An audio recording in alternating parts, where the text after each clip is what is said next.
We'll guide you through how to fix low call volume on an iPhone. If you find this guide useful, then please consider subscribing and liking the video. This can be super annoying as it can make it hard to go and either hear the call ringing and then when you're actually talking to the person on the phone. So let's go and fix this. So first of all, if you're finding the actual iPhone ring is too quiet and not loud enough, what you need to do is go and open up your settings. You need to go and scroll down a little bit and click on sounds and haptics.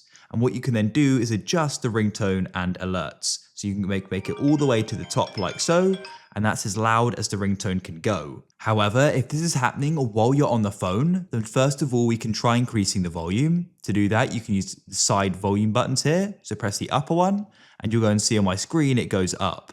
You can hold your finger on that bar as well and make sure it's all the way up. If that still isn't loud enough and it's still too low, then what you can do is try using the speaker. So I'll put that on. And that'll then go and start playing the audio out of the speaker like so, which should go make it louder hopefully. If that still isn't good enough, then what you should try doing is getting some headphones. What you can do is go and plug them into the port or wireless ones and go and see if that's better for you. Also, it's worth asking the caller to make sure they're speaking directly into their phone, just to make sure it's as loud as possible from their end as well. I hope one of the methods in this video has solved your problem. Please leave a like.